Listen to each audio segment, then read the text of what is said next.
বাংলাদেশে দীর্ঘদিন ধরে একটি বহুল চর্চিত নাম র।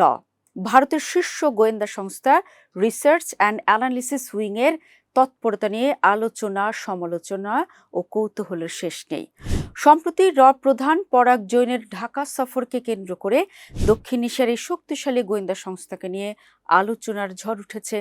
কিন্তু কিভাবে জন্ম হলো এই দুর্ধর্ষ গোয়েন্দা নেটওয়ার্কের, কিভাবে তারা কাজ করে আর কাদের মাধ্যমে তৈরি হয় তাদের অদেখা দেয়াল।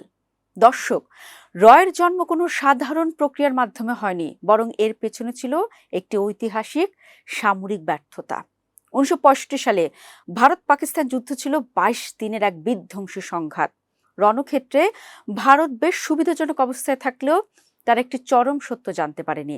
যুদ্ধের শেষ দিকে পাকিস্তানের অস্ত্রাগারে গোলা বারুদ প্রায় শেষ হয়ে এসেছিল।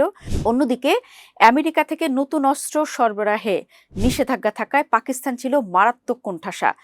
ভারত যদি সে সময় পাকিস্তানের এই চরম দুর্বলতার খবর পেত, তবে যুদ্ধের ইতিহাস অন্যভাবে লেখা হতো।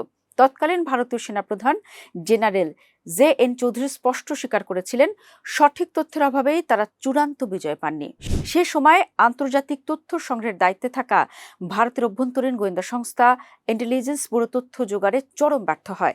এই গ্লানি থেকেই অনুধাবন করা হয় দেশের সীমানা ছাড়িয়ে আন্তর্জাতিক অঙ্গনে নজর রাখার জন্য ভারতের একটি স্বতন্ত্র ও বিশেষজ্ঞ গোয়েন্দা সংস্থা প্রয়োজন।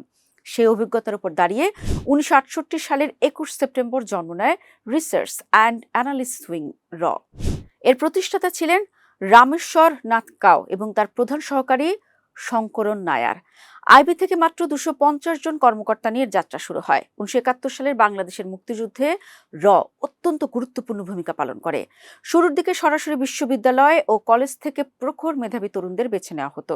তবে সে সময় সুনির্দিষ্ট কোনো নিয়োগ কাঠামো না থাকায় সংস্থায় কর্মরতদের আত্মীয় স্বজনরাই বেশি সুযোগ পেতেন। ফলে রসিকতা করে অনেকে রিলেটেড অ্যান্ড অ্যাসোসিয়েটস ওয়েলফেয়ার বলতেন। 1973 সালের পর আত্মীয়তার এই ঢিলে ঢালা প্রথা তুলে দিয়ে চালু হয় অত্যন্ত কঠিন প্রতিযোগিতা। প্রার্থীদের মানসিক ধৈর্য মাপতে ভোর রাত 3টায় ডেকে এনে অবজেক্টিভ পরীক্ষা নেওয়া হতো।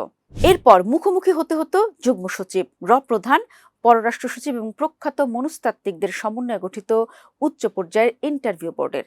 বর্তমানে রয়ের প্রায় 95% কর্মকর্তা আসেন ইন্ডিয়ান পুলিশ সার্ভিস থেকে।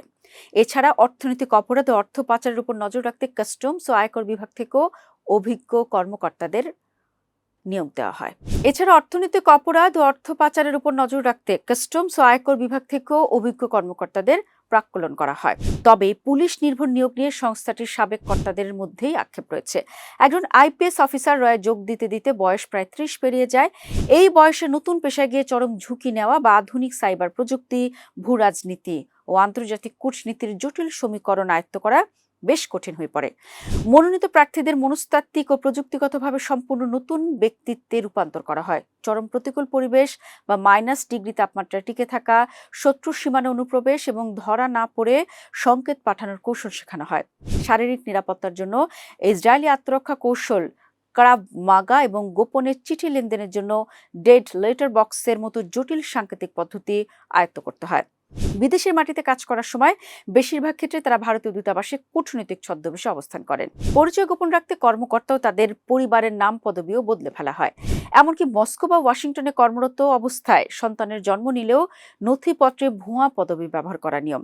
বাংলাদেশও মাঠ পর্যায়ে কাজ করছে রয়ের ফিল্ড কমান্ডার অমর ভূষণ তার দ্য জিরো কস্ট মিশন বই লিখেছেন। 2010 সালের পর থেকে আওয়ামী লীগ সরকার সময় জামায়াতে ইসলামী ও জেএমবি অনুসারীদের টার্গেট করে বিভিন্ন গোপন অভিযান চালিয়েছে র। তবে এত গোপনীয়তার পরেও পরিচয় প্রকাশের ঝুঁকি থেকেই যায়। ভারত ও পাকিস্তানের মতো প্রতিদ্বন্দ্বী দেশগুলোর মধ্যে একটি অঘোষিত প্রোটোকল কাজ করে। কোনো গোয়েন্দার পরিচয় প্রকাশ পেলে তাকে সরাসরি নির্যাতন না করে দ্রুত নিজ দেশে ফেরত পাঠাতে বাধ্য করা হয়।